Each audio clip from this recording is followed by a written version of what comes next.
Okay, good afternoon, everyone. Let's wait for 5 more minutes to see if other people joins. Then we shall start at 3:05.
Okay, Welcome everyone. So let's begin today's session.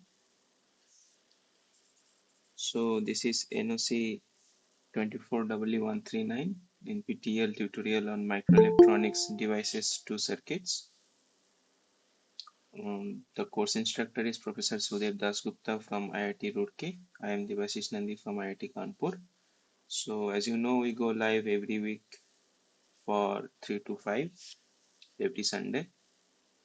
So going through the prerequisites that I expect that you guys have already attempted the last week's assignment. That will help you to go through and follow along with this week's material what we are trying to cover, and also we have gone through the last week's lectures. Okay, so I think you guys have the YouTube playlist link now by the NPTEL team on the course website. So let's begin. This is week 3. So far in the last 2 weeks, we have discussed mostly on the majority portion of the discussion was focused on the device aspect of the BJT, right? So today we'll be directly diving into the circuital aspect of the BJT. Okay, so how BJT circuits work and how we want to solve those circuits. For example, in this question, a circuit is given, so you are asked to find out IC and RC. So, can any one of you tell me that what should be the approach?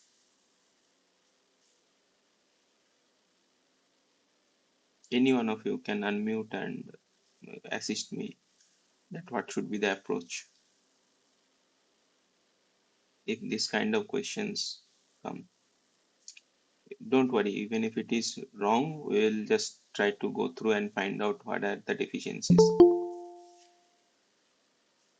By the way, am I audible?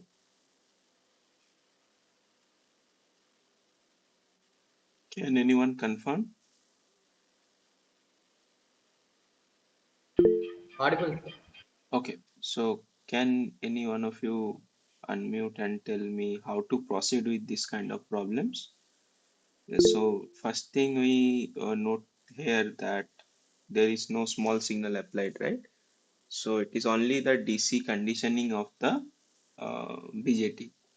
So we want to find out the bias points basically. So bias points means the quiescent point. For example, if you have seen the output characteristics, let's say IC and VC, noting that E is the common terminal, so I am just keeping E silent, right? Most of the time you see that VCE is written. So let's say this kind of output curve you are having for this particular analysis. So we want to find out whether we are lying at this point, whether we are lying at this point, or whether we are lying at this point. So this point we want to find out. So for that, what do we need? It is a 2D diagram, so we need 2 points, right? This y and this is x. This is your VCQ and this is your ICQ. So we want to find out these 3 points. So VCQ is already given to you, that is your 2 volt, right? So now we want to find out what should be my IC and corresponding RC. Some resistance is connected in the collector. So how to proceed with it? First thing that we do not know where the transistor is biased, right? So we cannot simply just put in the formulas and start working it out. So there are two approaches. Either you have that, either you solve the nonlinear equations like your IC equals to IS times e raised to VB by phi t, kind of those things, and solve out that what is the exact bias conditions. Another approach is that is commonly taken for this kind of question, is that you assume that that should be a scientific assumption, right? That we will come to, that you assume where your transistor is biased and then proceed to solve the values. Then you cross check for the self consistency. Okay, that whether your transistor is biased in exactly that region or not. That we can check anyhow, right? By the conditions on the two junctions, whether my transistor EBJ is forward biased or reverse biased, and same for the CBJ. CBJ as in collector base junction. So what is the first thing I notice here is that there is a current source. Okay. So we need to understand any circuit course for that matter, or any advanced course. We need to understand what a current source and a voltage source means. So can anyone tell me what is a current source basically? What is the unique property of a current source? Here it is an ideal current source, right? So for example, if I ask you that, let's say this is V, this is I, and for that purpose, let's say this is a current source. So this is your V and this current is I. So can anyone tell me that how the profile will look like for an ideal current source? It will be constant regardless Uh, of the voltage. Regardless of the voltage, that means it will have a something like this, right? So let's say this is I0 and V0, not V0, let's say it is V. So this value will be your I0, right? So what does that imply is that in that branch, irrespective of what happens, the current will always be I, I0. That means this current will always remain your same. So what is the terminals here right now?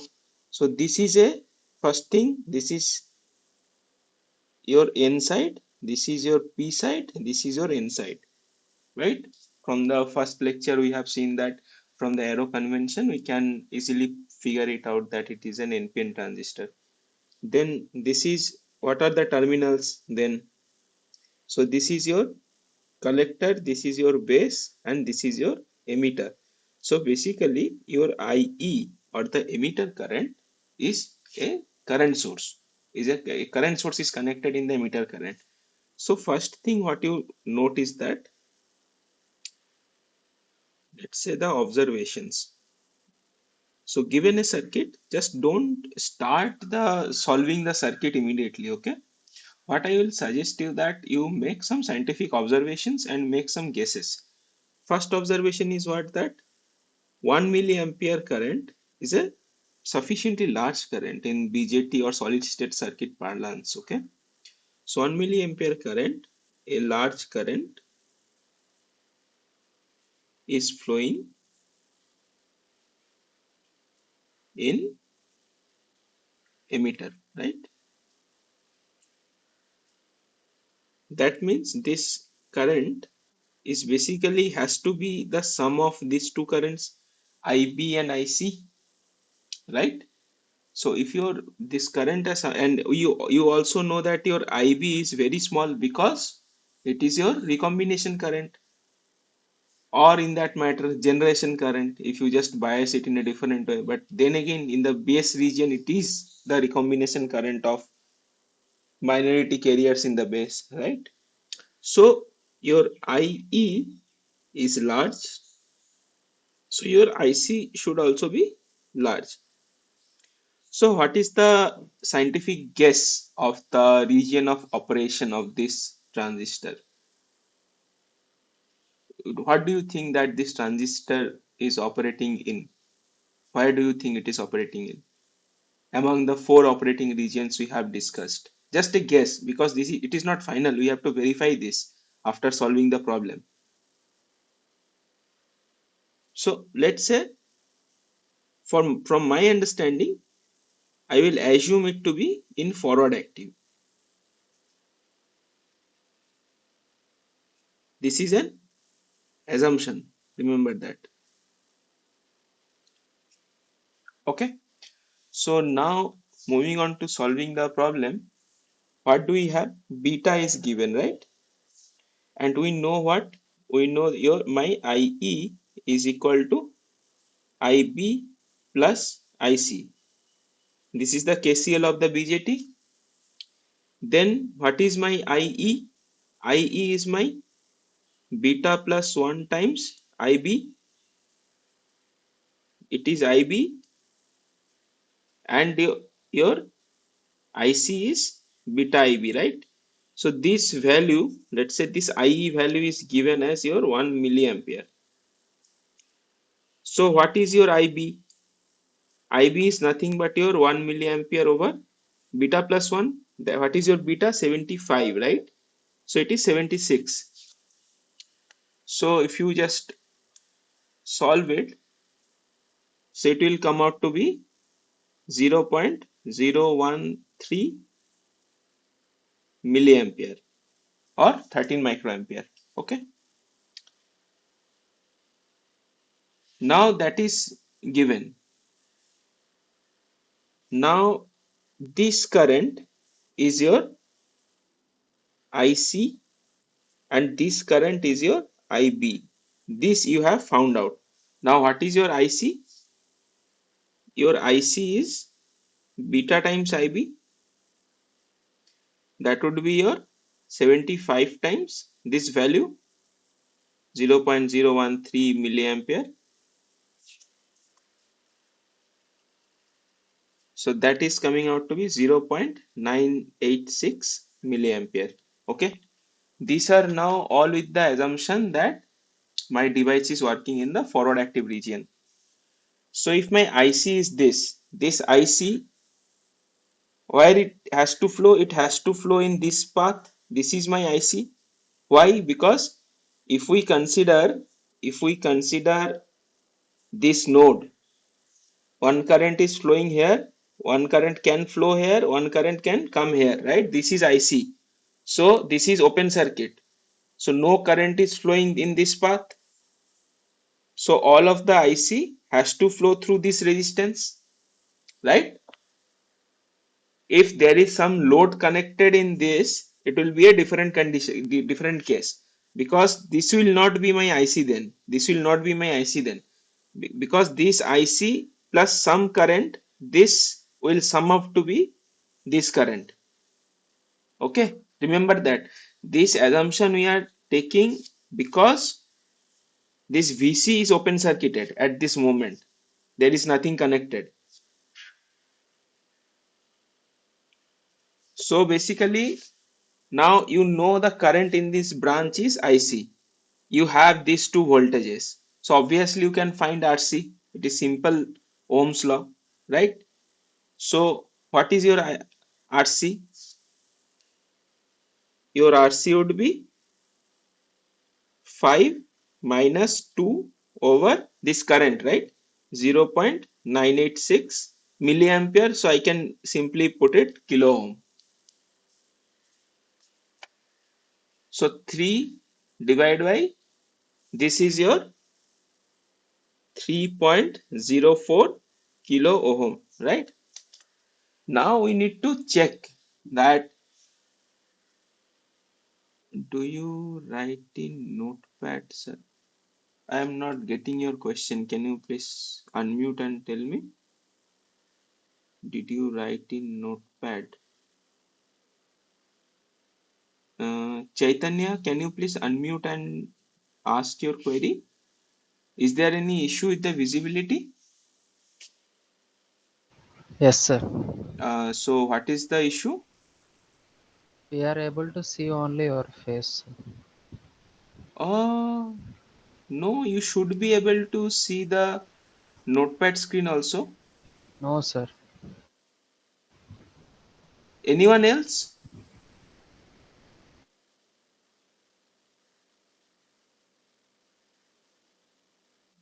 Can anyone apart from Chaitanya confirm that are you able to see the notepad screen? I'm able to see the notepad screen. So Chaitanya, what you do is that you have to change the setting of the Google Meet, right? Maybe you have pinned the video in your screen. Okay, sir. So can you please check and confirm that if you are able to see? Okay, sir. Go to the people tab and check that there is one notepad should be visible in one of the accounts.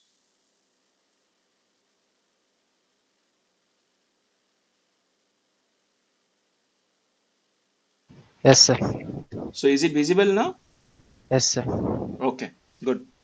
So this is your RC now. Okay.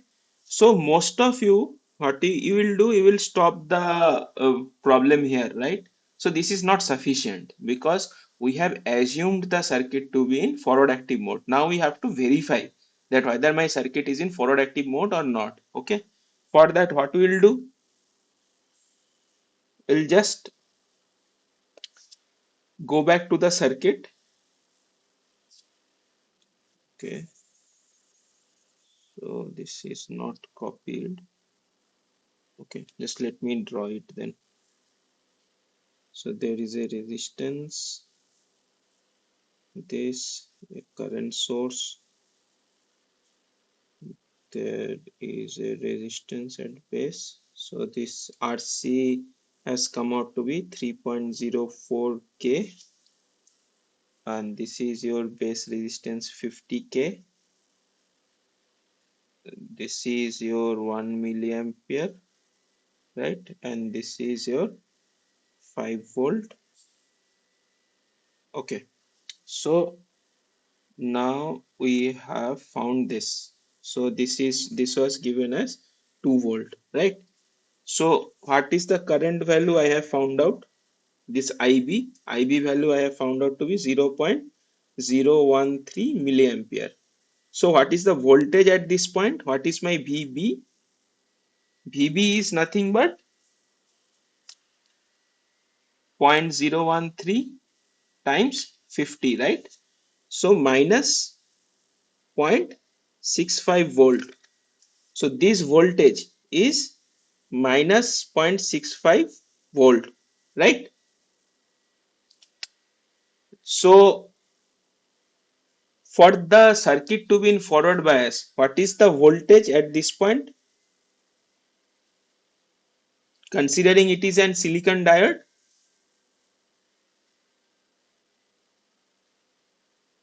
what is the value? This is nothing but 0.7 volt lesser, right?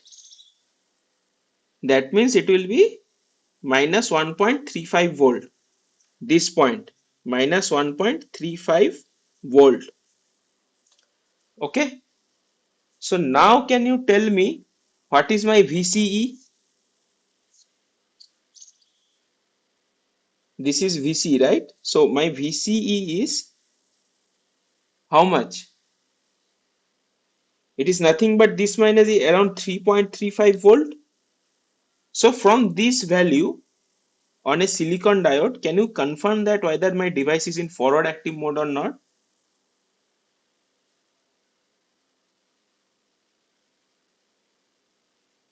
Let's say this is my IC, this is my VC.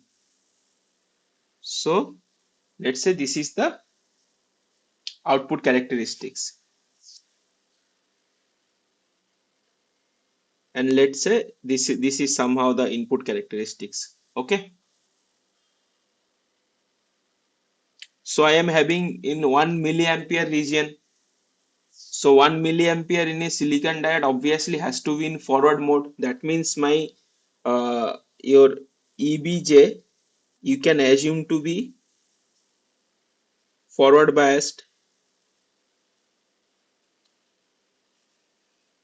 Why?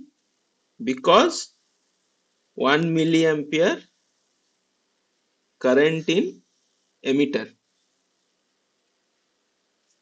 Right? Now, can any one of you tell me from this given data and this curve, can we guess the bias on the condition on the collector base junction? Achha, okay, from this plot, can any one of you tell me that what is the, let's say I have segregated this in these two parts. So in this is one region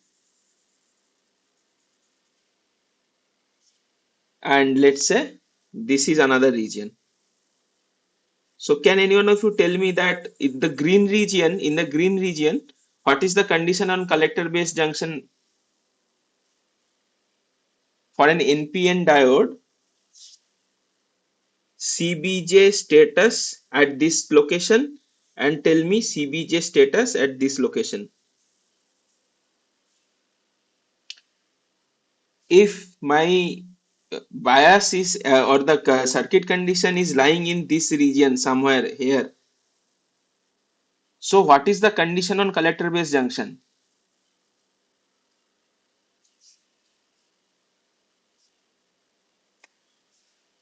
Let's say this is your VCE SAT. Sorry, Forward bias. green region is forward biased, collector base junction Reverse bias. reverse CD. bias, right? So this green region,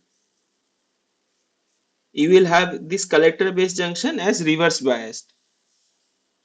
And what about the yellow region? What is that region called actually? Left one is saturated, cut off. Saturation. Saturation region, right? So what is the condition on saturation region, or what is the condition on collector base junction in saturation region? Forward. Forward biased, right? So now can any one of you have any idea that what is the VCE SAT value for silicon BJTs? 0.2 to 0.3. Silicon BJTs, it is 0.2, right? And what is the VCE we are having? From the 3.34. 3.3. So it is much above this region, right? So it is somewhere here. So I can safely assume that my device is in forward active region, right? So this is a self consistency which you need to check after solving every problem. Okay. So the assumption what we have taken, this assumption is correct. In a sense, it is self consistent with the result.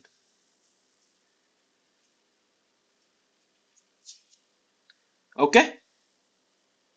So this is basically how you solve a DC, how you solve your DC analysis. Now suppose some of you are appearing for your gate exams and these questions come and you need to solve it in very quick, let's say 45 seconds to 1 minute. So that you can easily do, right? This much explanation, it should be in your fingertip once you practice similar kind of problem, let's say 10 times, 20 times. Okay. But again, do this cross checking. This is very important. Okay. So by the way, do you know how this value came about, this 0.2 volt?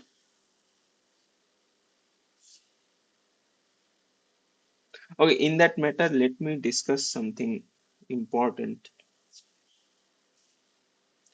So, again, from the options point of view, we had 0.986 and 3.04, right? So, this is your right option. Okay, so now let us discuss something, large signal models.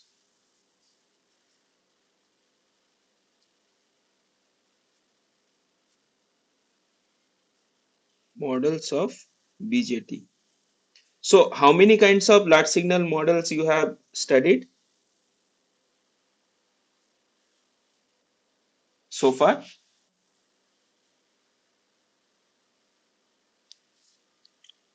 You must have studied T model, you must have studied pi model,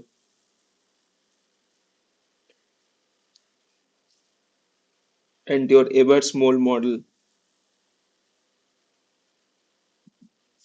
These things you have studied, right? Can anyone confirm?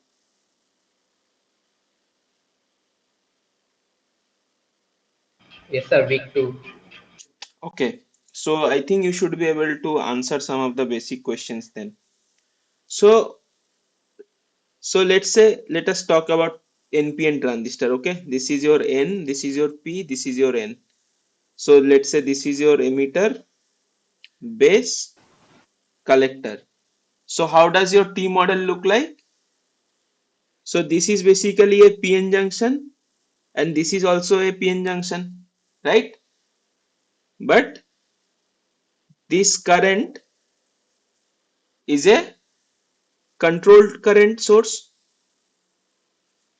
Controlled current source. So how you model this? This is basically your, this is the base terminal, this is the emitter terminal, and this is nothing but a controlled current source. This is your collector terminal. So if this current is alpha F, this current is IF, so you simply have this alpha F times IF, right? Because your IB in a sense controls your IC. So this is what model?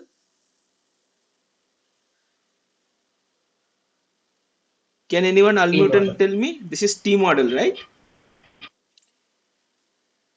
By the way, do you guys know that how does this modeling point of view come about? Means, suppose I have given you any device, okay? I have not told you whether it is a BJT, MOSFET, PN junction.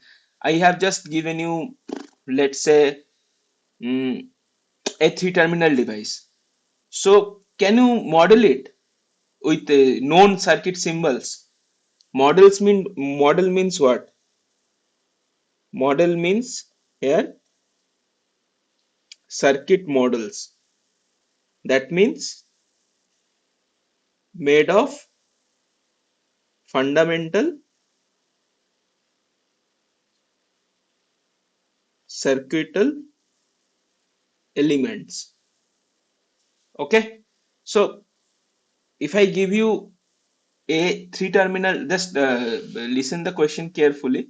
If I give you any three terminal device, can you come up with a model? And if you say yes, then I just want to know the approach. This is very simple thing. If we know the voltage and current relationships, we If you can know the IB voltage. characteristics, right? Yes, So can you tell me for a BJT, how does this come about? Suppose you have, I have given you a device which has three terminals. Terminal 1, terminal 2, terminal 3. Fine. So you have observed that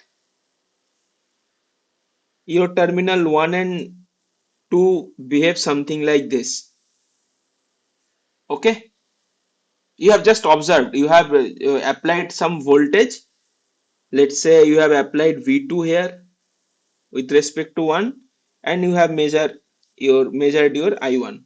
Okay, so you have seen this kind of characteristics. So what you can do, you can immediately put it in log scale. If you just put it in log scale, so if it is I1 in log scale, how will it look like? It will look like a straight line, right?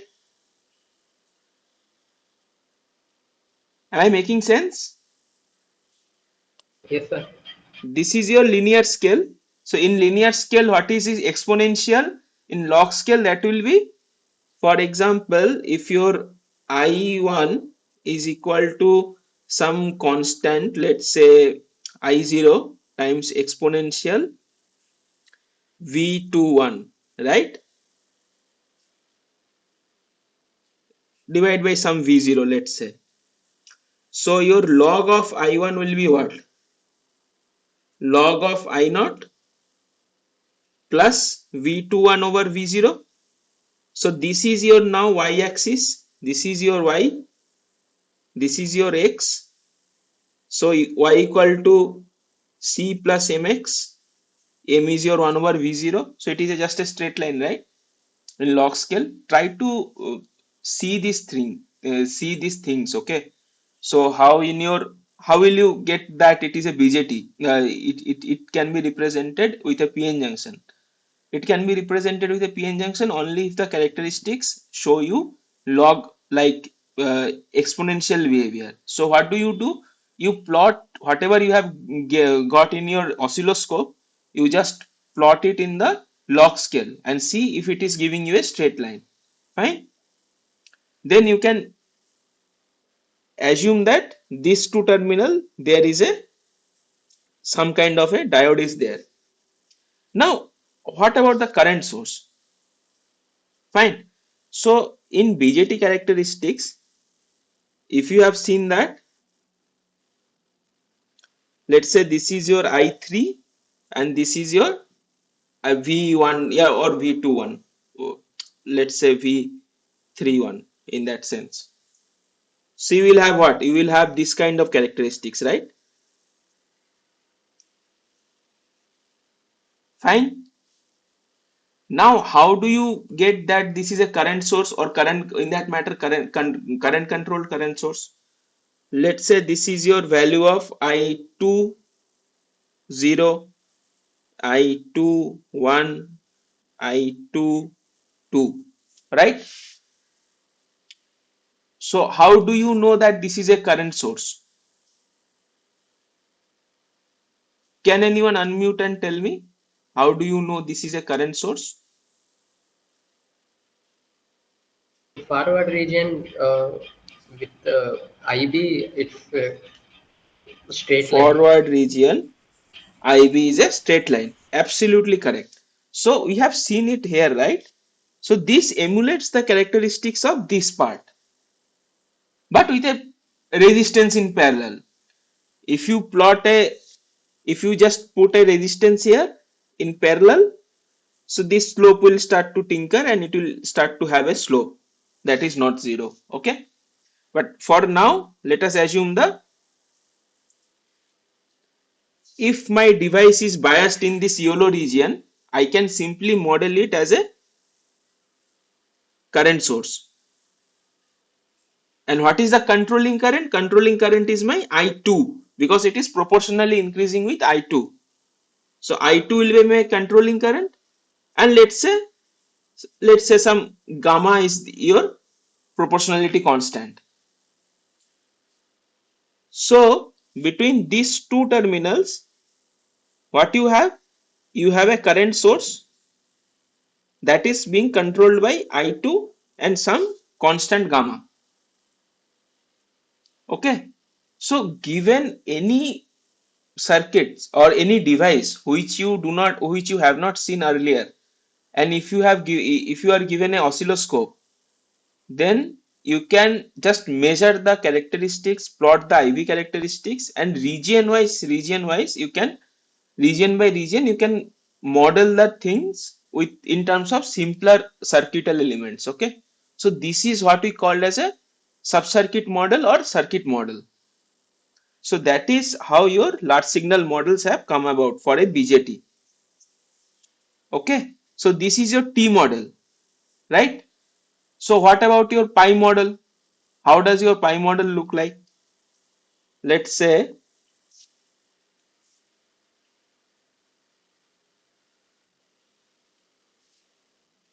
let's say we are discussing about pi model. So in T model, what we have seen? We have seen that we have a diode here and we have a current source here, right?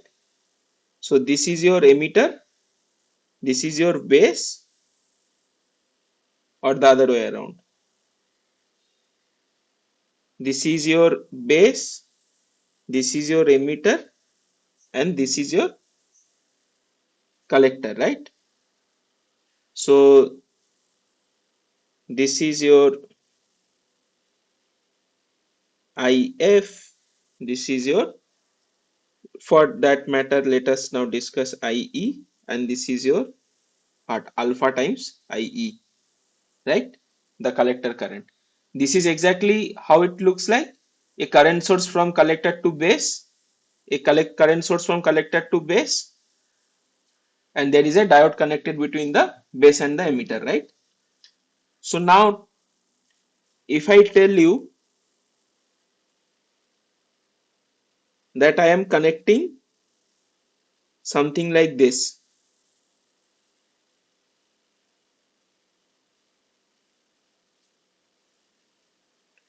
So this is your alpha E. Let's say this is also your alpha IE, this is also your alpha IE, and we just remove this stuff. Is that okay?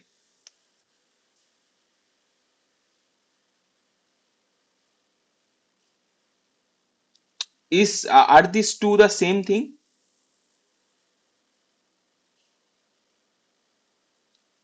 Why these are the same thing? If we just take the node wise, alpha E current was being injected in this node. Now also alpha E current is injected in this node, right? Alpha E is taking out of this node earlier. Now also it is taking out of this node. In this case, nothing is injected in this case because alpha E is coming in and alpha is going in this branch. So no current in this node. So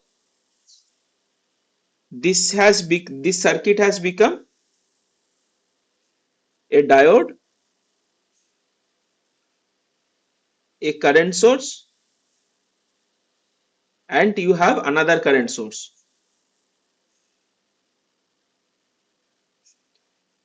So this is your base, this is your emitter, this is your collector, right? So this is your alpha IE, this is your IE, and this is your alpha IE. Now can we combine these two? These are nothing but currents, right? In parallel. So what is the net current in this branch if I consider it as a single branch? So net current is your what? In this direction, IE minus alpha E. That is what? That is your IB, isn't it? This is your IC, right? So that is your IB.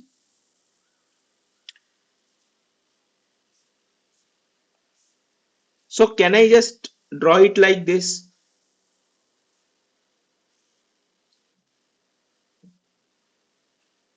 This is your current source. This is your emitter. This is your base and this is your collector.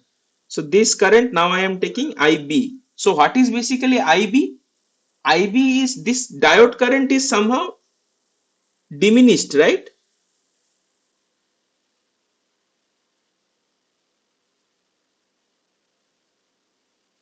Ideally it should have been flowing IE, but due to a presence of alpha E in the reverse direction, I have put it as IB, and this current now I can simply write it as alpha beta IB, right?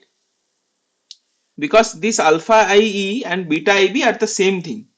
Now my controlling current has become IB, so I have written this as beta IE, beta IB. So here what is your IE? Let's say your IE, this IE was some IE0 times exponential VBE by phi t. I'm ignoring the minus one.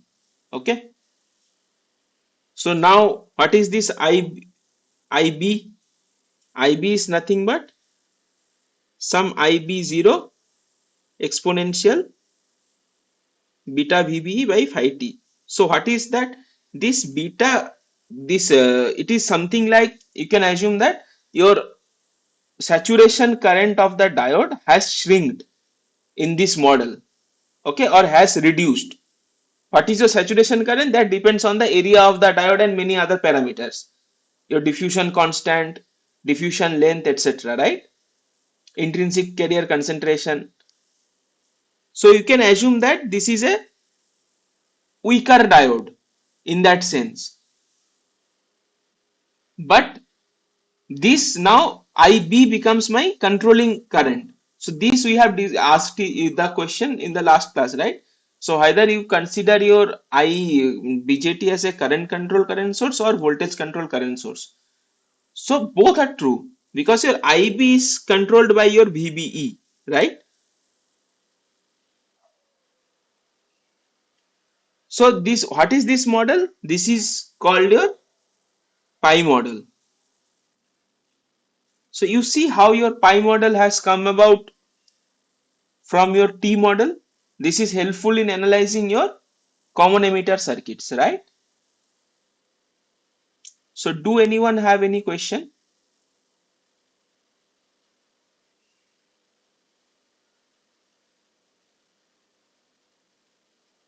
From T model, how we derive the pi model and what are the considerations behind that?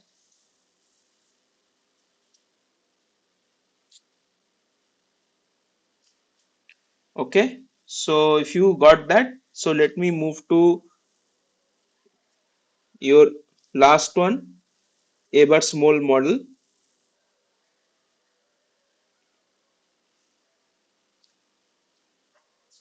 So you have a NPN diode like this.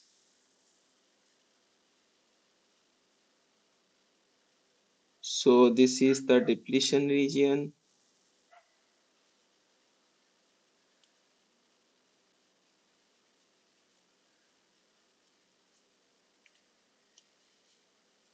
This is your base. This is your emitter. This is your collector. Let's say this is N, P, N. Okay. So now, can you tell me that uh, can this diode, so far we have discussed this, right? This terminal to be in forward biased and this terminal to be in reverse biased to get the most out of a diode. But can this be changed? Can I just turn the diode and use it? I keep my bias conditions same. I just flip the diode. So let's say this is N plus P plus N. So now what I am asking you is that I am keeping the bias condition same, but I am just flipping the diode.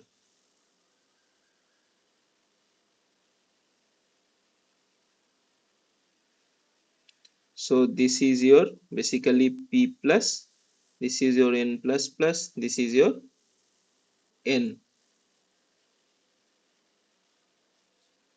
So this is your base, this is your collector, this is your emitter. So this you are keeping now in reverse bias, this you are keeping in forward bias. So this is but nothing but your reverse active, right? So can you guys tell me that if this transistor will work as an amplifier or not?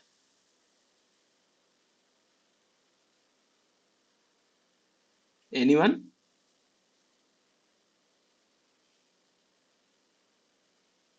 Keeping the voltage terminal same, I just flipped the diode. So my NPN remains NPN, right? Can anyone comment or try to comment? Please unmute and speak.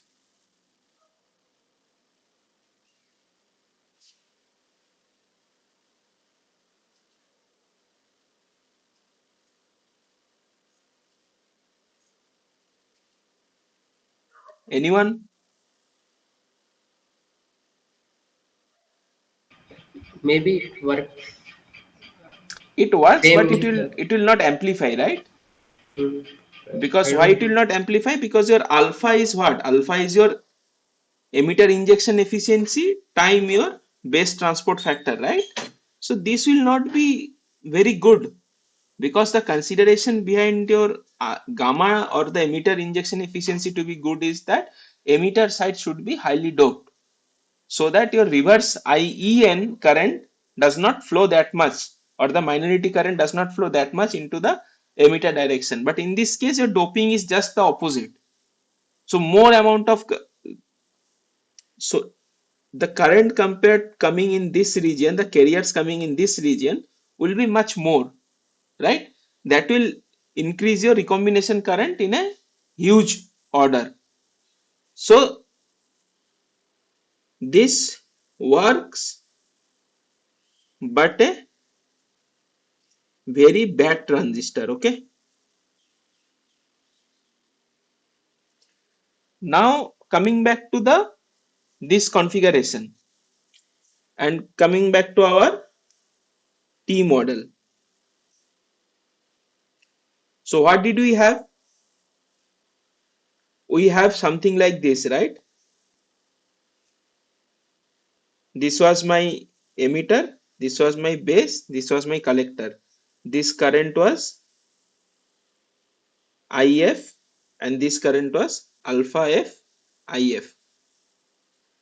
Now if I just change the biases or just keep my diode want to keep my diode operate in a reverse active mode, then also this condition is also true.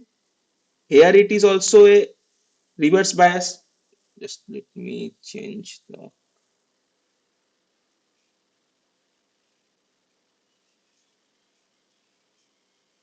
This is also true, right? For this configuration, this is base, this is collector, this is emitter. So let's say this current is your alpha, this is your, let's say, IR, and let's say this is your alpha R times IR, right? This combination will also work, but it will not be a good amplifier, or that matter a good transistor in that sense. So this model has also to be incorporated in this case, because this is also a possible case, right? So what do you do? You just simply note that between collector and base there is a diode connected. So what you do? You connect a diode between collector and base.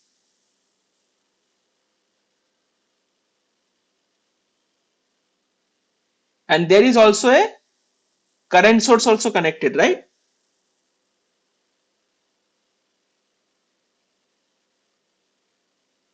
Between base and emitter. So this current, if is your IR, so this will be your alpha R IR.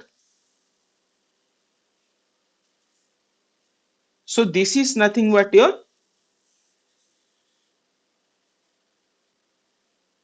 Ebers-Moll model. This comes from the consideration of the or the inclusion of reverse active region also. Okay. So now you will be able to explain how this T model from T to pi, what are the considerations and what is the Ebers-Moll model, right? So these are all there is to Ebers-Moll model. Now depending upon what is the value of this current, if it is in reverse bias, you can assume it as an open circuit. Similarly, if this is an open circuit, you can also assume this as an open circuit, right?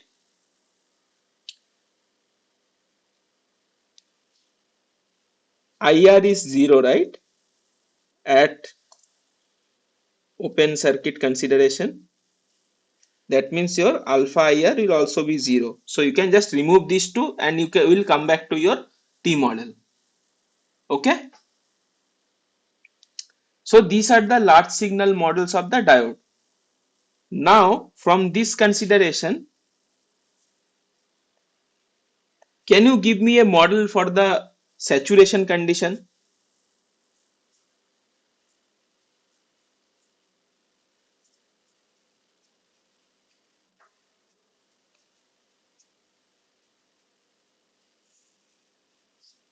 What happens is that, let's say you have a some connection like this, right? So this is your, let's say, base, this is your emitter. Okay. And what happens in your saturation current? In your saturation condition, your base to collector junction also get forward biased, right? So it will also act as a diode, because this is also in forward bias, right? So if this is in forward bias, so this value will drop as a battery like 0.7 volt, and this value will not be that much, but it will lie from point, let's say for example 0.5 volt, right?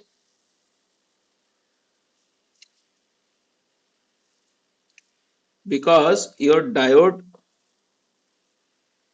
it is not a hard bound condition, right? That beyond 0.7 volt only will have to flow. This is an approximation.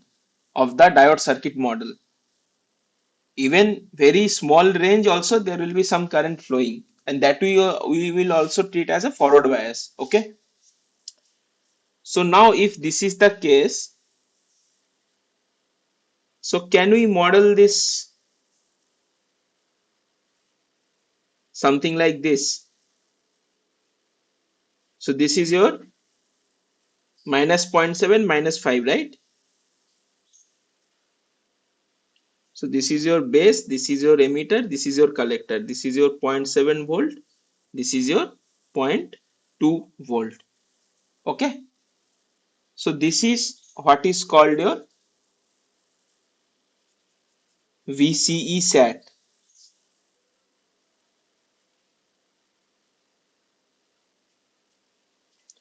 This is why we consider this voltage to be a 0.2 volt voltage. So under saturation condition, you can replace your BJT with a large signal model of two batteries connected in this configuration. Okay.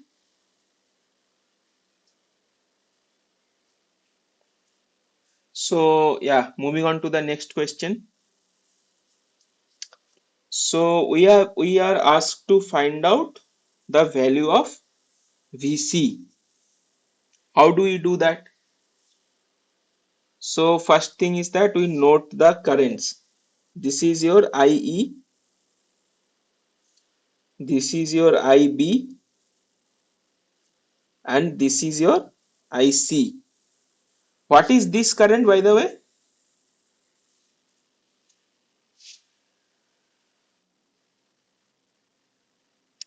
Can anyone tell me? IC plus IB. That is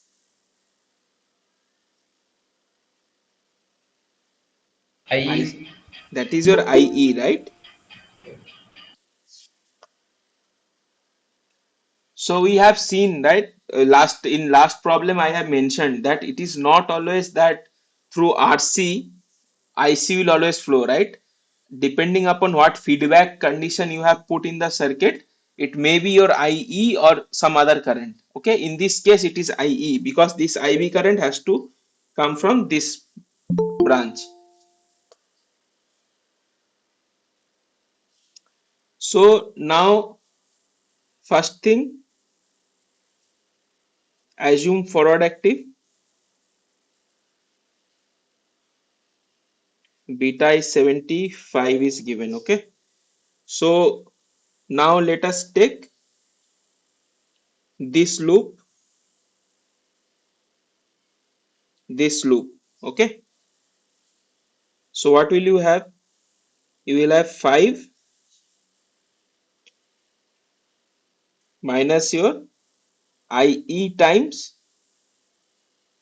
10K minus IB times 20K.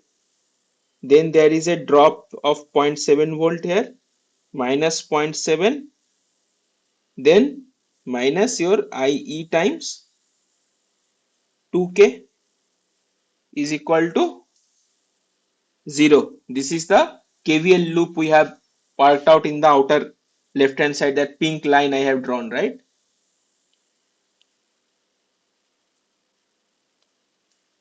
So this may not be visible, this loop we are talking about.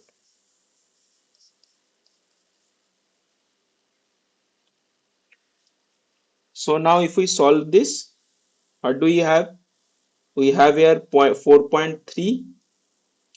Then your IE is what? IE is your nothing but beta plus 1 times IB, right? Beta plus 1 is your 76 times 10K times IB plus 20K times IB plus 76 times 2K times IB. So your IB is nothing but 4.3 divided by, let's say this kilo, I will take it in, okay, let's keep it kilo only. 760 plus 20 plus 152 K. that is your 760 plus 20 plus 152, 4.3 divide that, it will come around your 4.6 microampere. Okay, so your IE is what? This times 76, that is your 0.35 milliampere. Okay, now if you know your IE, so this is known to you, so what will be your VC? Your 5 minus VC over 10K is your 0.35 milliampere, right? So your VC is nothing but 5 minus 10K times 0.35 milliampere. That is your 5 minus 3.5.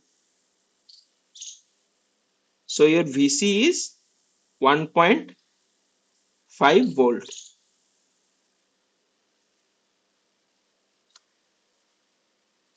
Okay, so this is the closest, so we go with this. Now what part is remaining in this problem?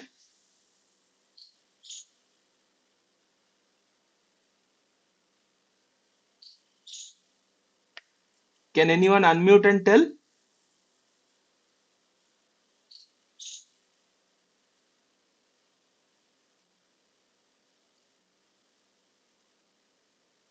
What is, VCC, no, VC is not asked to be find out, right? So what is yet to be checked in this problem?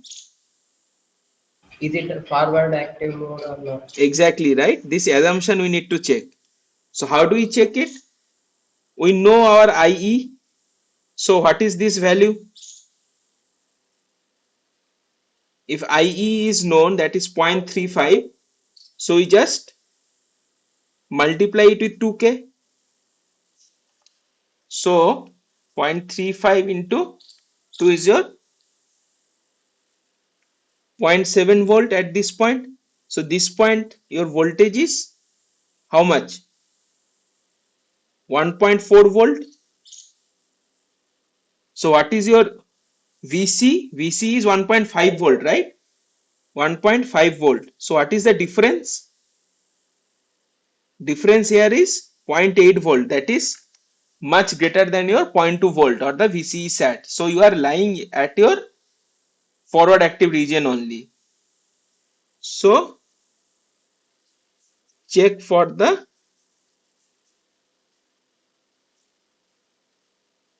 forward active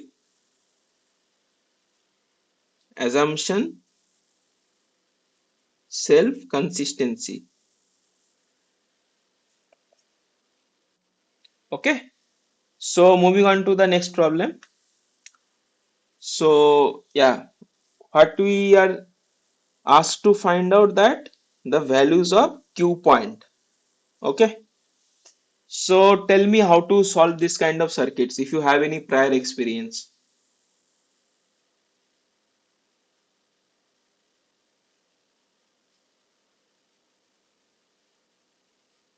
This is called, by the way, your voltage divider biasing of common emitter amplifier.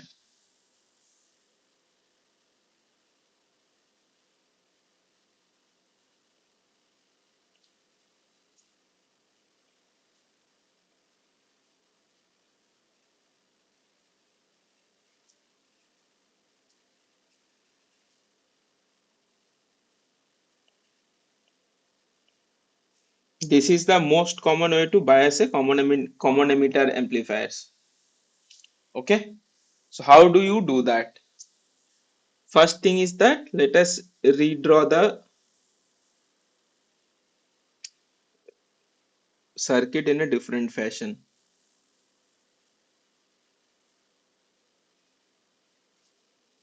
Okay, so this is your 5 volt, this is your minus 5 volt, this is your 12K, this is your 2K, and then you have your BJT here, you have 0.5K, you have your VEE as minus 5 volt, and you have your VC as 5 volt, and this is your 5K. Beta is given as 100. Okay. So how to solve this kind of circuits? From your network theory course, what is the first thing we should do? You can unmute and tell me.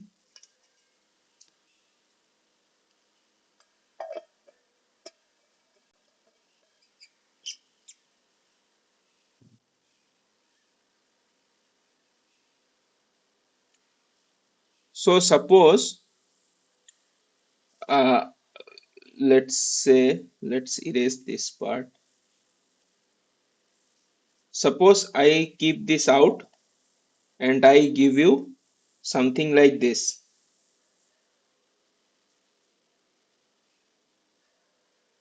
Then will you be able to solve the circuit?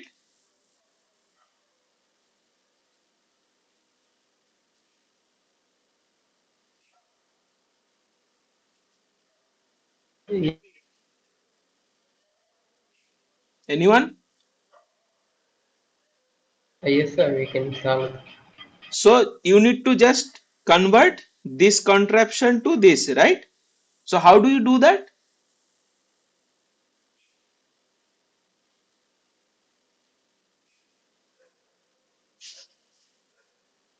So basically the question is, if you are given a linear circuit, right?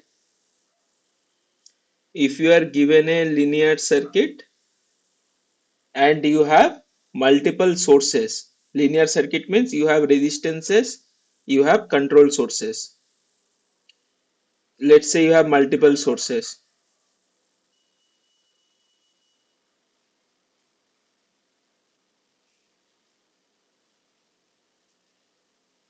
So you need to convert this circuit to a voltage source in series with a resistance. How do you convert this?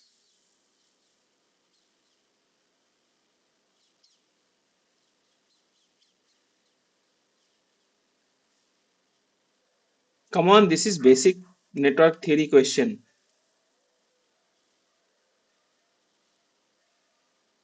Think of some theorem, network theorem, via which you can convert this.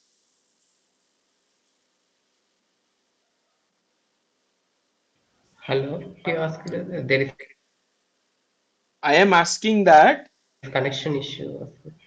okay, I am asking that this was given, right? You have multiple voltage sources and a linear network. You told me that if you are given the circuit in this form, then you will be able to solve it. So I am asking you that given any linear circuit with multiple sources, I need to convert it with a voltage source in series with a series resistance. So what? Thevenin voltage and Thevenin resistance. So we use Thevenin's theorem, right?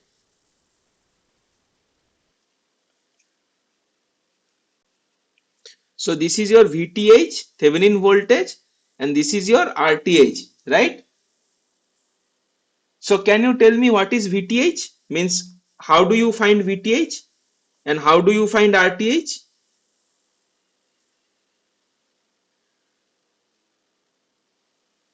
From this, VTH is open VTH is open circuit voltage. open circuit voltage, then looking into the terminal, right?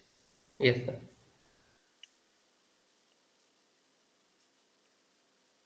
And what is RTH? Looking into the terminal, equivalent resistance with sources inactive.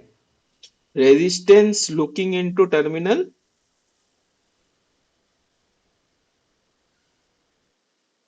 with sources or independent sources, inactive, or I call it nulled, right? What does voltage source nulled means? And what does current source nulled means? If voltage source means short circuit, current source means open. No. Voltage source, yeah, voltage source nulled means your short circuit, right? And current source nulled means open circuit.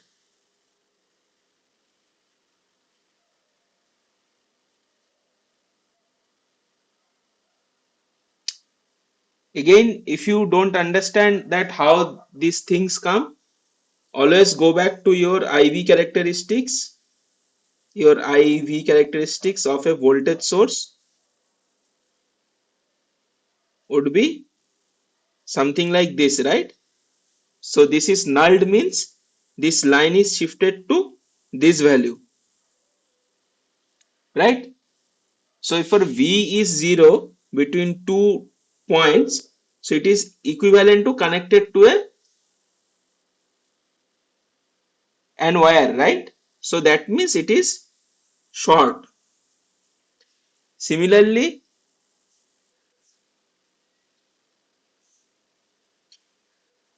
your current source nulled means this line is shifted to this value. That means current is 0 between these two terminals. That means we have to open it. And even if current is 0, it can sustain any amount of voltage, right? It can have any point. In all these points, your current source is null, but your voltage can exist. So this is the similar scenario of an open circuit. Okay, so this is what Thevenin's theorem tell us.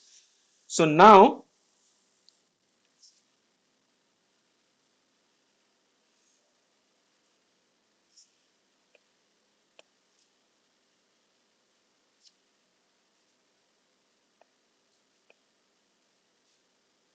and I will also ask you guys to at least look into the proof of the Thevenin's theorem. Okay, it comes from the superposition of the linearity of the network. You can go to any standard books and you can find out the proof of the theorem. That is very important. In that way, you will never forget these theorems.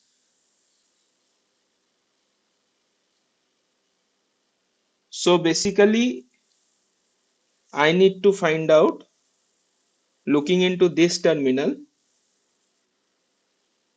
Thevenin's equivalent. So let's find out VTH or VB in our case first. That is the voltage between these two nodes. Okay. How can we find out that?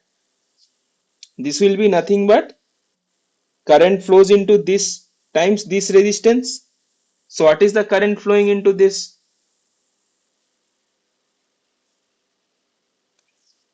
10 by 14K. Current flowing into this is? 10 by 14K. How do you say that? 5 plus 5 by 14K. 10 volt by 14K. Yes. That is the current flowing into this, right? Times 2K. 2K is the resistance. This will give me this voltage, right? Yes, sir. Now another catch, that remember this voltage is not grounded. This, whenever I am talking about this VBE, this VBE is with respect to ground, right?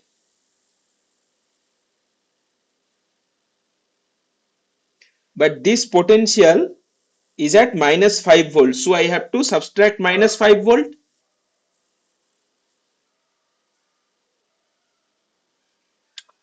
Do you see?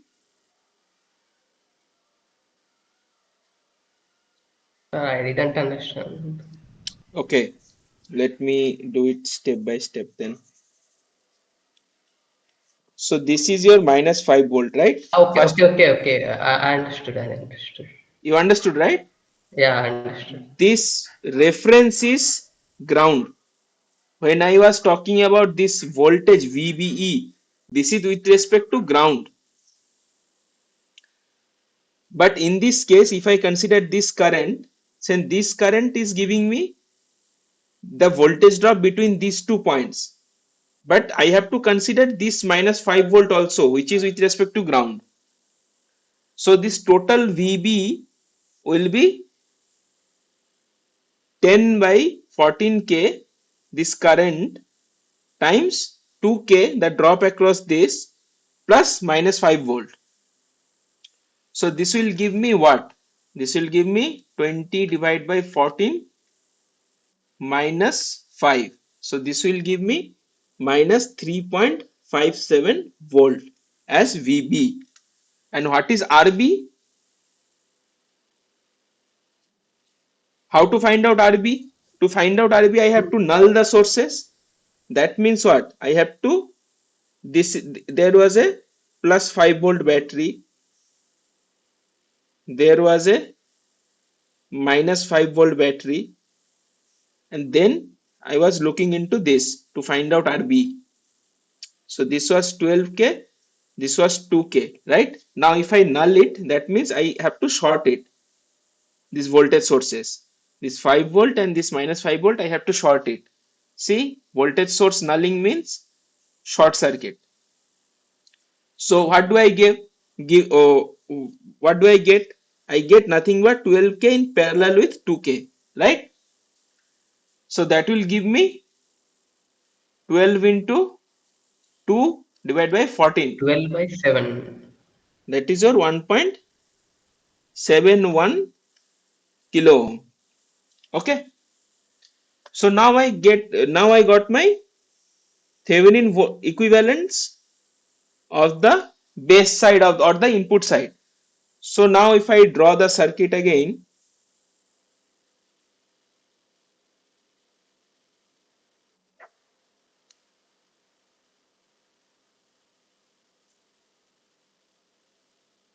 this is my minus 3.57 volt. This is my 1.71 kilo ohm, and this was my 5 volt 5K.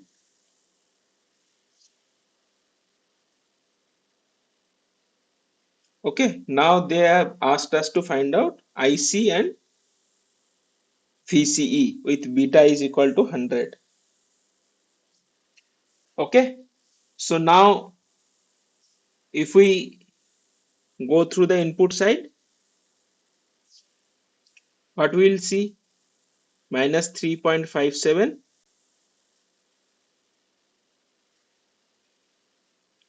minus IB times 1.71 K minus 0.7 minus your IE times 0.5 K plus 5 is equal to 0, right?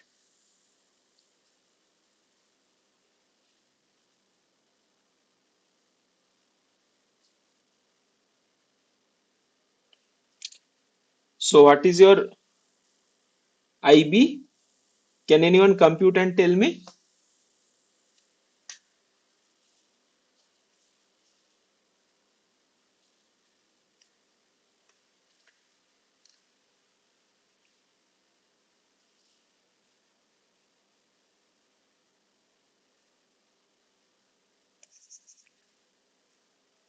It will be what? It will be your 5 minus 3.57 minus 0.7, that is your 0.73 is equal to IB times 1.71 K plus 0.5 K times 101, that is your 1.71 plus 0.5 times 101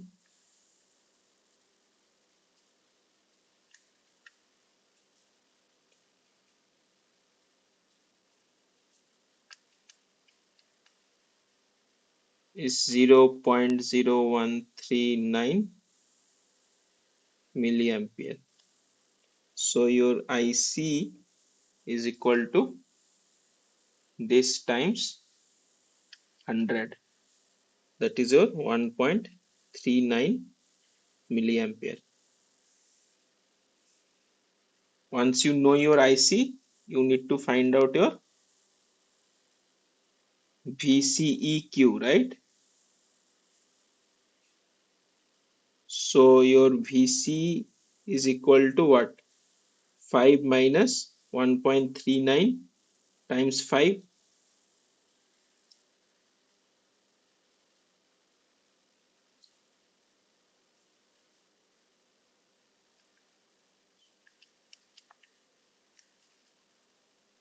minus 1.95, and your VE is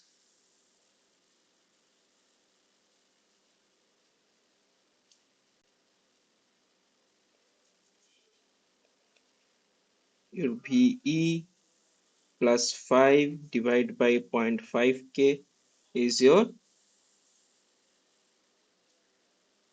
0.0139 times 101, that is your 1.40 milliampere.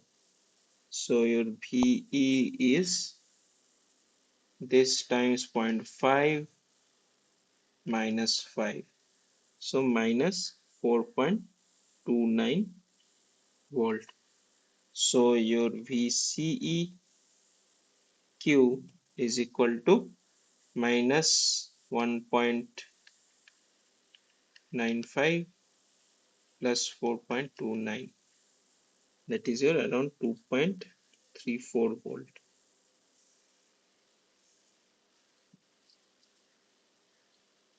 So this is your answer. Okay,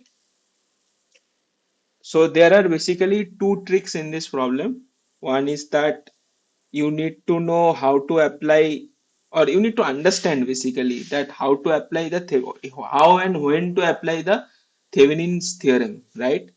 The Thevenin's theorem is important in application where you have a linear circuit. It is very important that you have a linear circuit with multiple voltage sources, or in that matter multiple sources, and you want to convert it to a single voltage source in series with a series resistance. Okay, and also you need to carefully deal with this voltage. This is not ground, this is minus 5 volt. Okay, so if you do that, you will get the correct answer. Is that okay?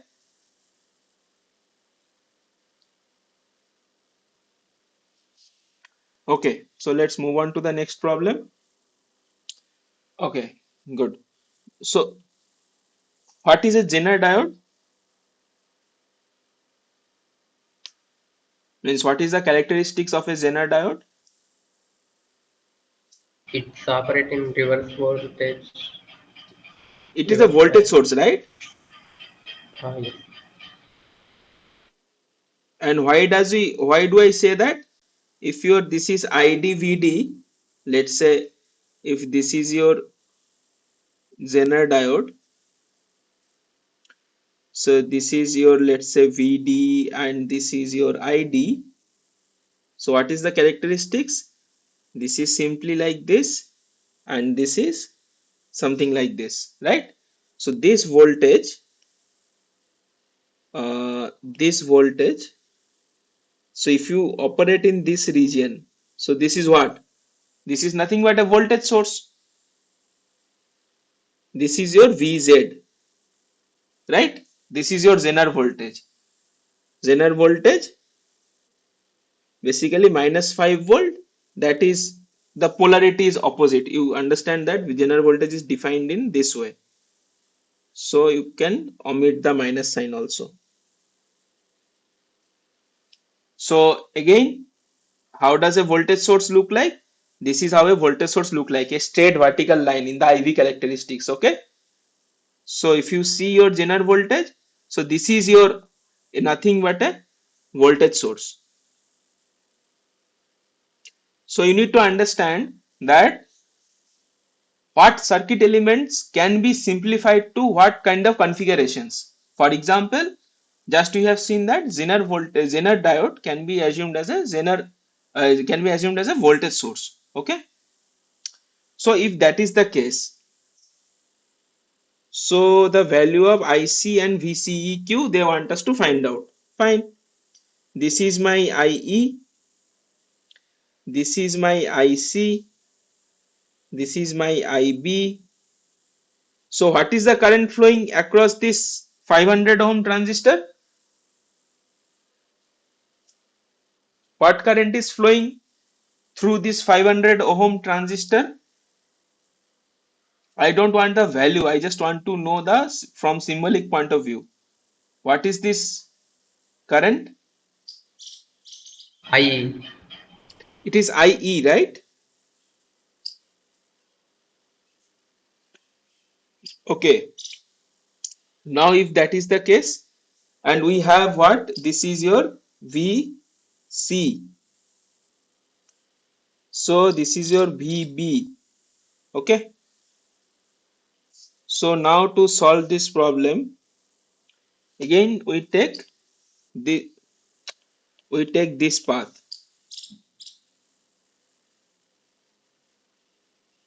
Okay. So we have what? 12 volt minus, let's say 0.5 K, 500 ohm I am writing at 0.5 K for my convenience, times IE minus, this is plus 5 volt minus 5 minus, this is, there is a voltage drop of 0.7 volt equal to 0, right? So what do I have? I have 6.3 is equal to 0.5 K times IE. So my IE is 6.3 divided by 0.5. That is my 12.6 milliampere.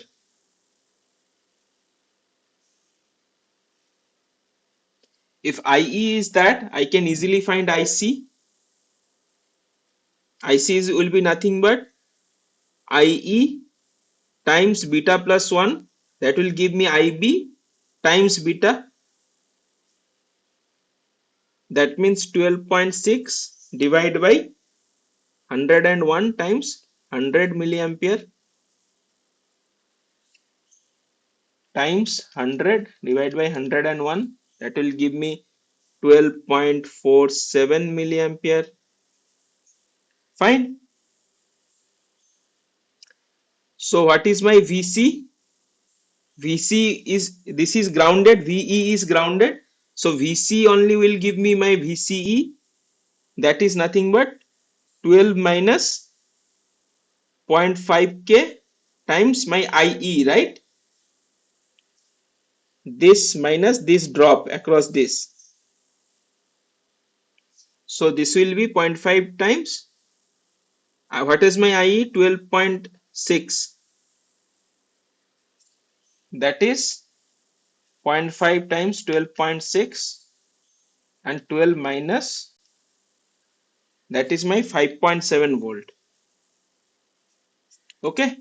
So this is my answer. Another thing remaining, the condition what we have used, assumption that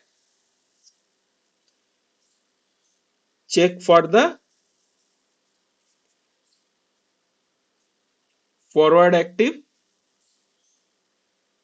assumption. How should I check it?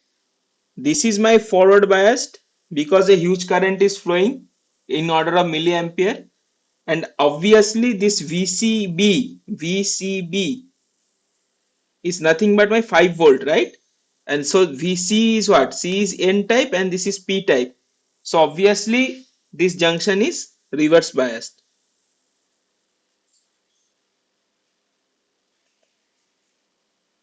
Okay. So this is how we solve this kind of problem. The crux is your Zener diode operates as a voltage source, that you need to understand from the IV characteristics of a PN junction diode. So moving on to the next problem. Okay. So in the current mirror circuit, so this circuit is called as current mirror circuit, and we'll see in detail in case of MOS transistors that how this circuit used in differential pairs and all. In the figure below, the transistor parameters are this, and the early voltage is infinite. Assume transistors are matched. Output current is, they want us to find out the output current. So what do you mean by early voltage?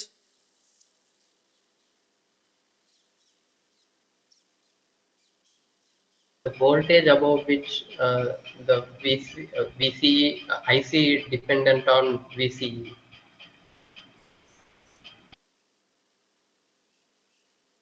Early voltage is basically a manifestation of the base width modulation.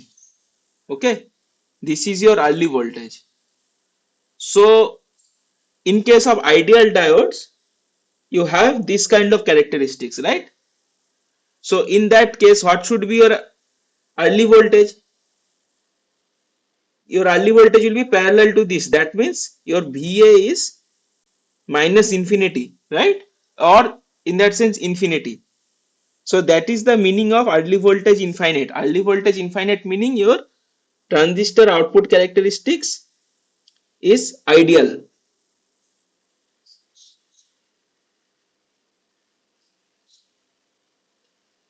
Is ideal, okay? This slope is 0. And why does this slope come, by the way? From the device point of view, in which phenomena? This we have discussed in the last class, right? Base width modulation. Yes. What physics behind early voltage is your base width modulation.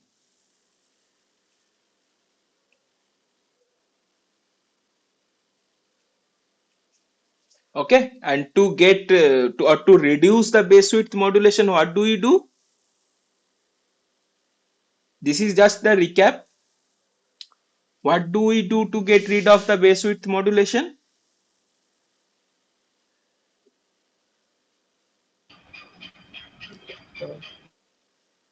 We dope collector lightly, right, with respect to base, so that the depletion region width is mostly spread across the lowly doped collector region. Okay.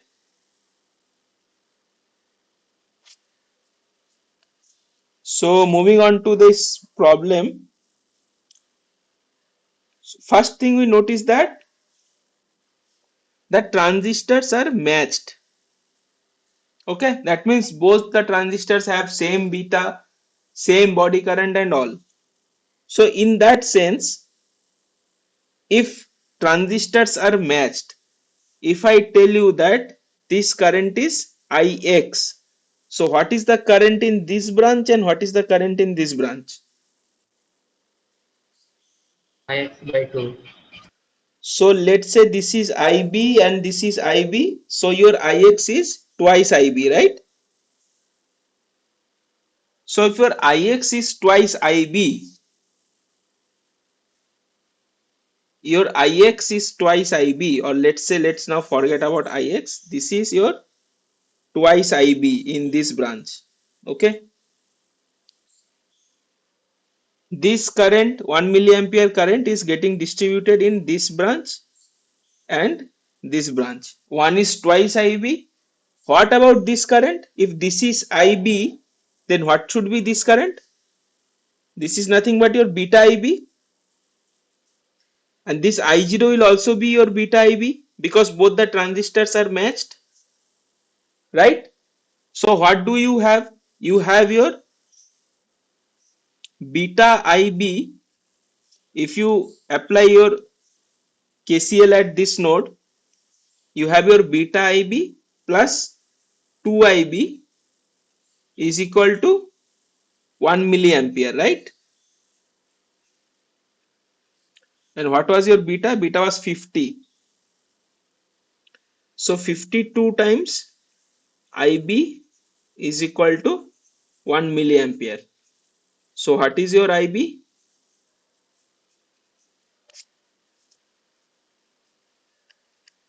0.019. 0.01923 milliampere. Okay. So what is your I0? I0 is nothing but your beta IB.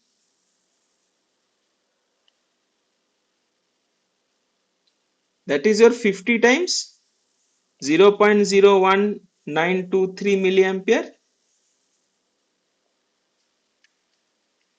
That is your 0.961 milliampere.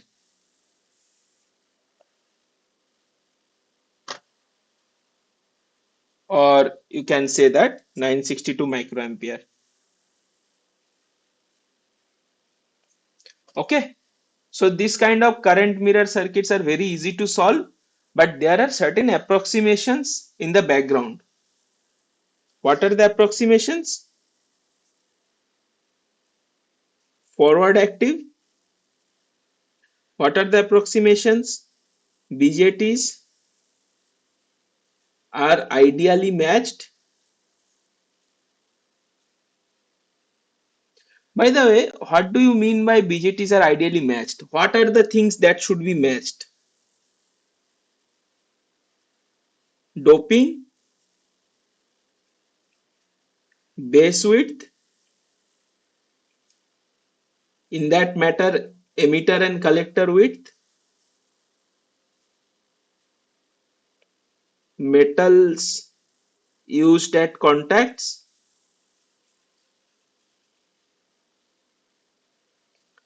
etc. Right? So these are the physical characteristics that are matched. In case of MOSFET matching, you will see that we generally talk about W by L ratio, and other mobility and other stuffs we assume to be matched.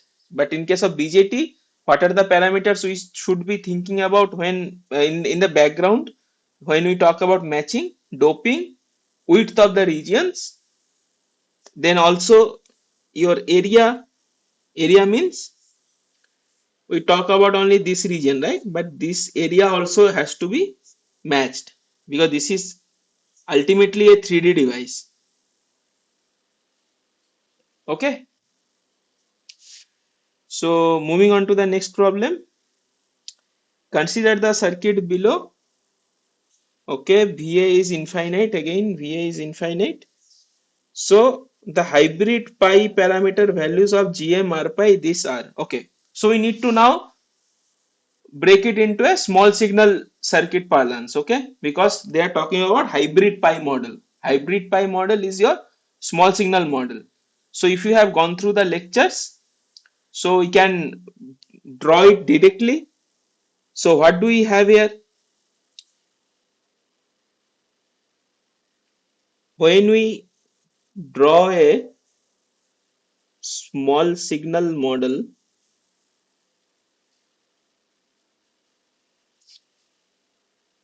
make sure to null the DC sources. Okay, so what we have here? We have an AC Vs, then we have a resistance. This is your 250 kilo ohm. Then we have this base terminal. Then in the collector side, what we have? We have this 4 kilo ohm, right? And in the emitter side, we have nothing but, so we can directly ground it. By the way, you understand that this plus 5 volt was connected here, right? But in small signal sense, we assume that to be 0. Why do we do that? Because what is your small signal? This is a DC value, and on top of that you have a signal swing, right? So let's say if this DC value is 5 volt and you have a signal swing of 100 millivolt peak to peak, that means you will have a 5.05 volt here and minus 4.95 volt here, right? So between these two, these things will swing. So as far as small signal is concerned, it doesn't matter if I assume this to be 0 and this to be 100 volt, 100 millivolt, or this to be minus 50 millivolt and this to be 50 millivolt. Okay, and we can safely assume this DC value to be 0 as my reference. So that's why my sources are basically null, or in other sense you can think that this is your DC source, this is your AC source. So if we assume, if we consider the small signal model, in small signal, how does my BJT work as? BJT works as a controlled current source, that is a linear element, right? So we can use superposition. What is superposition? Make one source 0 and consider the effect of one source only. So we make the DC sources 0 and take the effect of the small signal source or the AC source only. Okay, in that way also you can think. So whenever we are doing the small signal analysis, we just keep the DC sources null. It is in the other term what Shiva has told earlier, that ineffective, or make those sources ineffective. They're the same thing. Never think that this will be 0, because 0 has a different meaning. Nulled means your nulled. When you talk about nulled or ineffective, you will understand that whether it should be an open circuit or a short circuit, right? Voltage source nulled means short circuit. So that's why we have connected it to ground directly. So now we want to plug the model. So what is the model? This is my base terminal. So we have a resistance and we have a current source.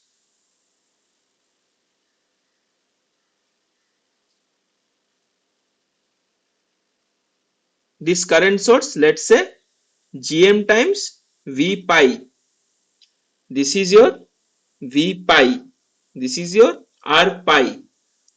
Okay. This is your emitter. So can any one of you tell me that where does this R pi is coming from? Just one sentence. That what is this R pi? This resistance.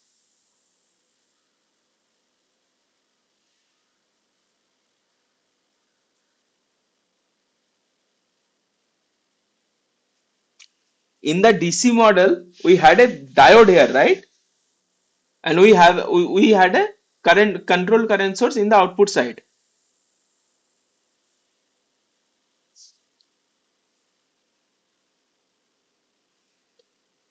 And you have a output resistance also. What is it output resistance? This R0 is the manifestation of VCE times IC, this value. So basically what is happening, if you have a bias point here and if you have a signal swing across this bias point, so you will have a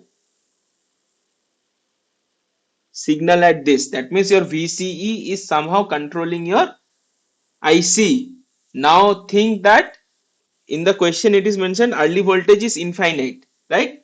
That means your this value is just straight line. So whatever signal swing you give in this place, nothing will come out of this. It will be a single point, right? So your small signal voltage will be always be 0. That means what?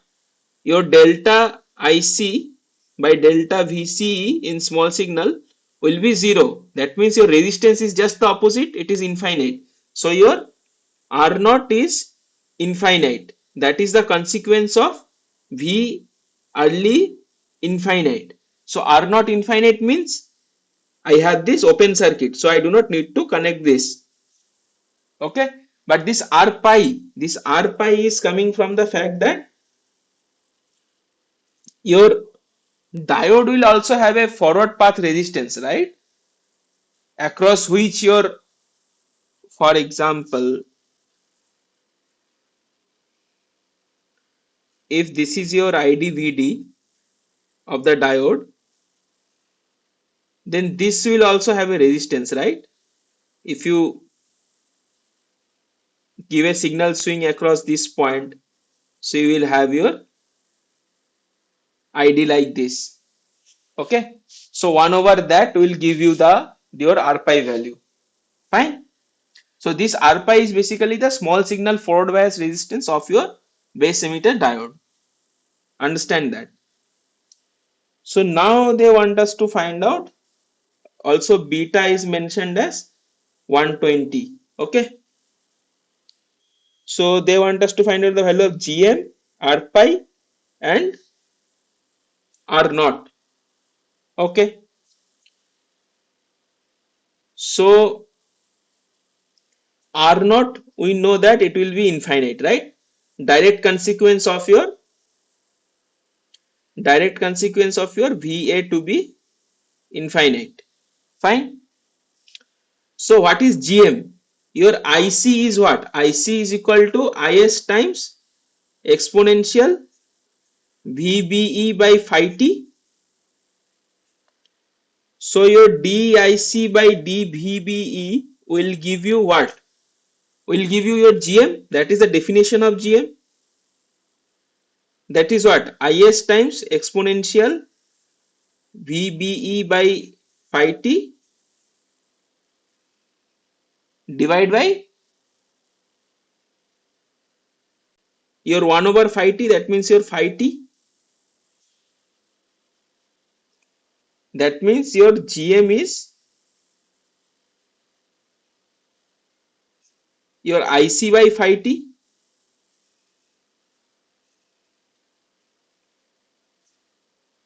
Fine.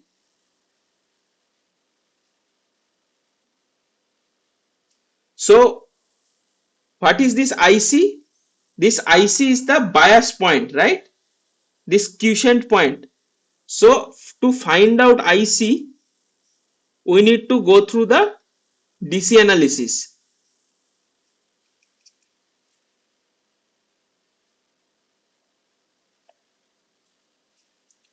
So to do the DC analysis in this circuit, your emitter is grounded. This is your 4 kilo. This is 5, and your base has a 250 kilo ohm, and it has a 2 volts of base voltage, right? So what you have, 2 minus 0.7, if we take this loop, 2 minus 0.7 divided by 250 kilo ohm will give you your IB. So your IB is what? 1.3 divided by 250, 5 times 2 millivolts. 5 times 2 microampere, microamps, right? Microamps. So your IC will be what? Beta times of that. That times beta is your 120, right? So 0.624 milliampere. So what will be your GM? GM will be your IC divided by phi t. IC is what? 0.624 divided by, what is your phi t? 0.026 millivolt, right? This is milliampere. This is millivolt. So this divided by 0.026, that will give you your 24 Siemens, right? Or okay, this is volt, right? So this will be your milli will remain. So milli will remain, so it will be millisiemens. So your GM is 24 millisiemens. And you have found out your R naught to be infinite. Now what do you want to find out? You want to find out your R pi, right? R pi is equal to what? So your GM times V pi. So if I write here, your GM times V pi is nothing but your beta times IB, right? This is your collector current. So what is your V pi? V pi is nothing but your IB times R pi,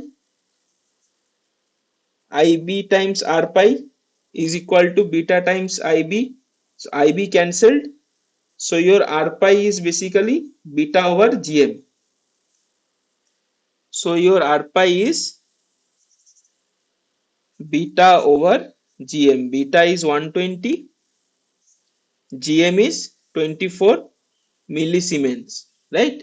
So that is your 5 kilo ohm. Okay. So your GM is 24 millisiemens, R pi is 5 kilo ohm, and R naught is infinite.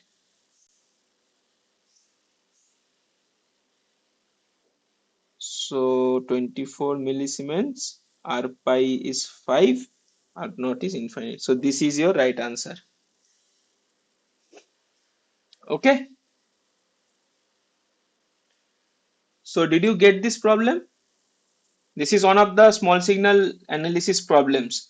So even in small signal analysis, we had to find out the quiescent point. Why? Because small signal only makes sense around which bias point your perturbation or the small signal is there. So if I keep my bias point is from this point to this point, my entire gain and everything will change, right?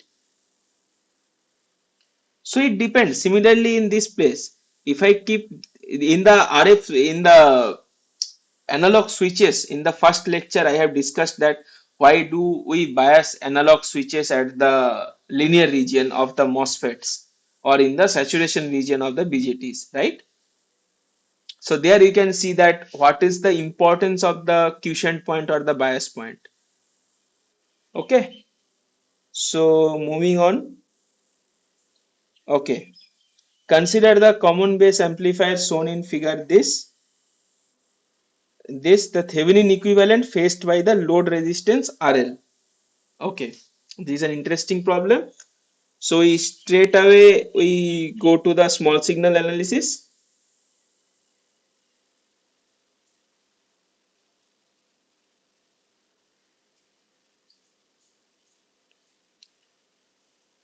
So we need to connect our small signal, right? So this is basically your input. Okay, then this is your 270. Let us write it as 0.27 kilo. Then this is your emitter terminal, this is your base terminal, this is your emitter terminal, this is base, this is your collector terminal, right? Collector terminal, I have given R naught, so I cannot ignore my output resistance this time, and I am also given that RL is connected. Okay, RL. So in base is grounded, so I have what? I should have a emitter to base resistance, that is my R pi. R pi. This is an NPN transistor, so my V pi will be in this direction because my forward bias diode will be PN, right? And what about the current source? The current source will be between my emitter and collector. This will be my GM times V pi. And what about my R naught? R naught will also be between C and E terminal. So I will have a R naught at this position, R naught, right? So this is the small signal equivalent of the circuit what we are discussing. So do you get that? How do we do that? It is the same circuit just like this. This was in common emitter configuration. This is in common base configuration. Everything else is same. Okay, the connections between the two nodes and all. So now they want us to find out the Thevenin resistance and Thevenin voltage, Thevenin equivalent resistance and Thevenin voltage. Okay, so how do we do that? So simple thing is that first remove this, because we want to find out the open circuit voltage, that is my VTH. And to find out VTH, what do we see? And this is my VI. Can you tell me what is the current coming out at this region? Anyone? What is the current at this branch?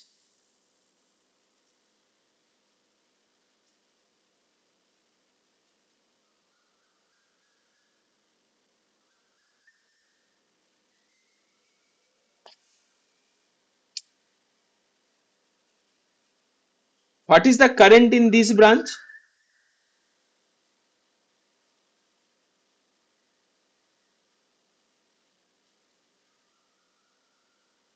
Come on, guys.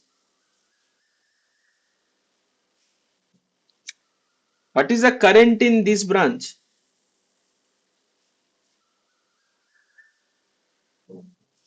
This is open circuited, right? Because we want to find out the Thevenin equivalent voltage.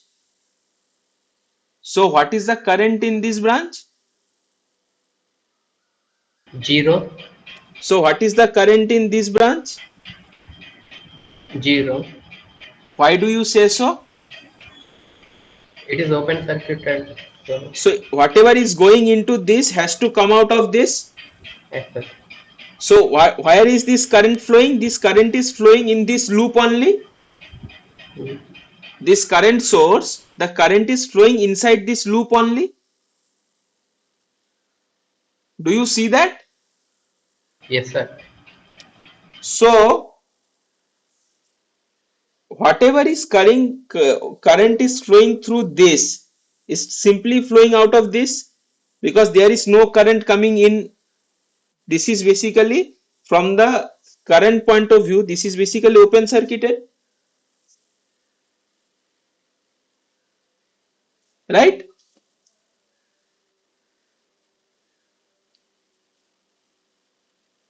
Now if that is the case,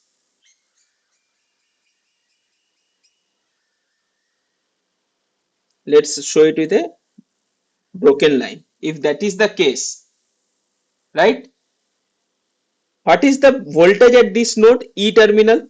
It is minus V pi, right? From this node to ground, it is minus V pi. So just let us consider that Vi, this is minus V pi, this node voltage. Minus of minus V pi divided by 0.27 K. This current is equal to whatever is flowing with minus V pi divided by R pi, right? So I have my GM is equal to 2 millisiemens given. So my R pi and beta is given. I think beta is not given. Okay.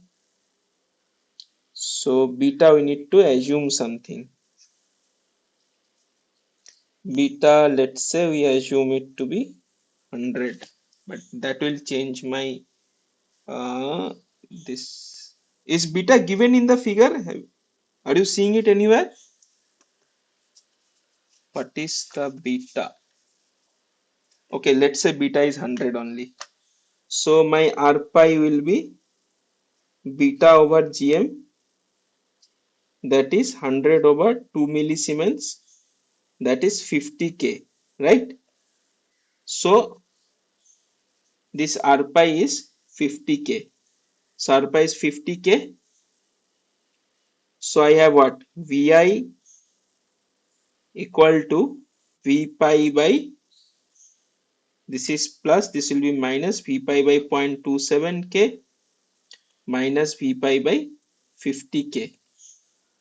So my V pi is nothing but 1 divide 0.27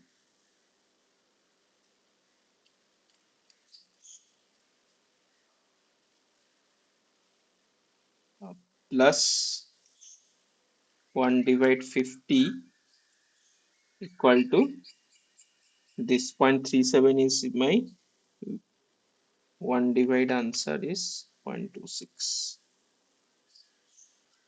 So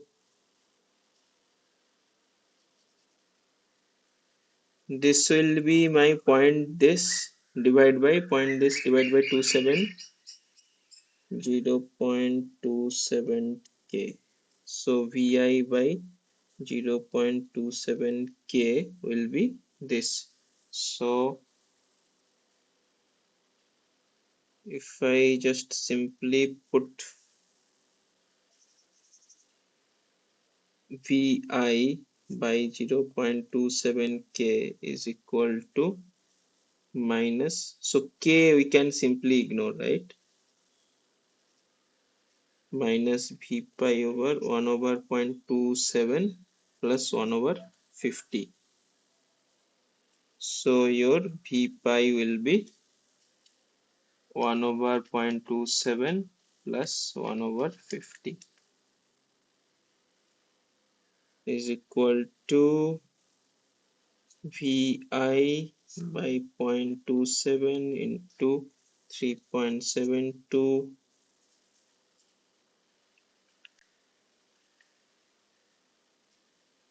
So one divide answer is 0.99 Vi.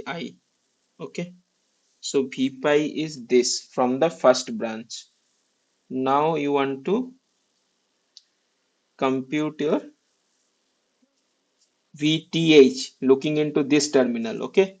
So from this loop, can you tell me what is your VTH? VTH will be what? VTH will be the voltage drop across this plus the voltage at this node, that is minus V pi, minus your GM times V pi times your R naught. Please tell me if you understood this part. Why your VTH should be this? Because it will be your voltage dropped across this point and then this node potential with respect to your ground, right? Because VTH we are considering with respect to ground. So what is this voltage? This current is looping inside. So it will be GM V pi, that is the current, times this R naught. This is that voltage, and this is the offset with from ground, right? Of this node, emitter node.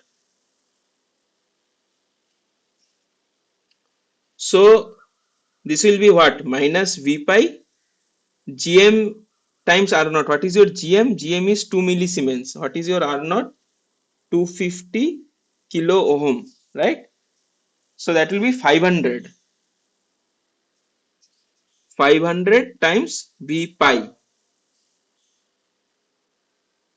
So minus 501 times your V pi. That is your minus 501 times minus 0.99 Vi. So this is 498.3 times Vi. Okay.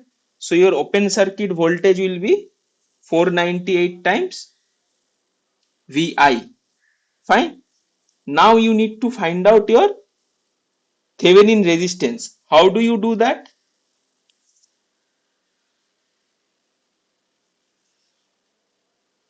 Depth, we will connect the some test voltage. The Fermi function, right? So Sorry? we will connect the test voltage source at the Exactly. First thing is to that you need to null the source, right? null source and Connect the test source. First thing is that you will do, you Null will the just source. null the source, and then you will connect a test voltage. Test voltage means you will connect a V test and you measure your what is your I test. Okay. So how you use your I test? This I test will be nothing but what is coming outside of this terminal. So that is what? Your minus V pi over 0.27K minus V pi over 50K. This entire current is sucked into this branch and this branch, right? And that is your I test. Similarly, what is your V test plus V pi? That is V pi is this minus V pi is this voltage. So V test this by R naught plus your GM V pi should be equal to your I test, right? So by solving these two equations, you can easily get your RTH, that is your V test over I test. Okay, so you solve it.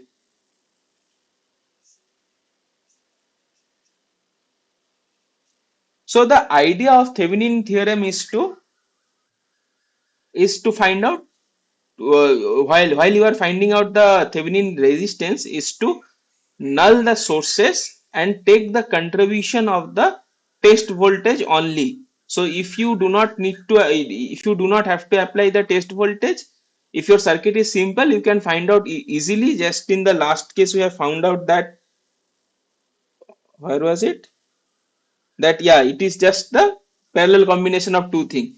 Here also you could have done the same thing. You could have connected your V test and then measure your I test. It would result into the same thing, the equivalent resistance. But in there are many cases where the controlled sources are involved, then you have to find out the Thevenin resistance with respect to applying the V test voltage or the test voltage. So these are the standard practices of circuit solving. Okay. So I think we are up 7 minutes of the today's time. So that will be all for today. Two problems I will discuss in the next class. Okay, and then we will move to the MOS devices. So what I request you to do is that to take any of the sample textbooks, for example, your Cedra Smith Chandurkar, that is one book, which is the textbook of this course also. Try to solve all the example problems first and then the exercise problems. Okay, so this will help you in solving in your competitive examinations how the circuits to be solved. Basic thing is to whatever you do, you understand what you are doing. If you are applying the Thevenin voltage, you should understand. And even if you are shorting the sources or nulling the sources, you should have the in background that this is we are doing because the network is a linear network and we are using a superposition. That's why we can null one source and take the effect of only one or the input test source only. Okay. So this background thing you have to keep in mind. So okay, that's all for today. If you have any questions, I'm open for 5 more minutes. Otherwise, we can close the session.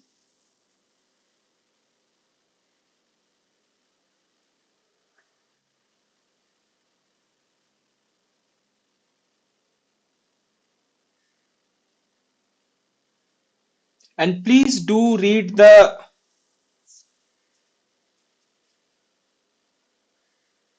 your homework would be to uh, read proof of Thevenin's theorem and the assumptions. You cannot use Thevenin's theorem when there are nonlinear devices involved or the large signal devices or transistor involved, right? That you need to keep in mind. So Thevenin's theorem demands for linearity or the superposition. So those things you have to be careful about. Okay, there are other ways to solve those circuits. Mostly we solve it through the numerical analysis through the simulator, circuit simulators, for example spice. But for hand calculations there are also other tricks. You can region wise linearize the circuit and then interpolate. But yeah, do the proofs of this Thevenin Norton superposition, source transportation that I discussed in. Okay, by the source transportation I have not mentioned you, right? So this theorem what I have used here, from this to this I have used source transportation theorem. Okay, do read on this. These are from all your network theory classes. You need to all keep those key concepts in mind when you are doing the advanced courses. Okay, otherwise you will not get fun out of it. Okay. Okay, so that's it. Let's close the session here today. See you next week.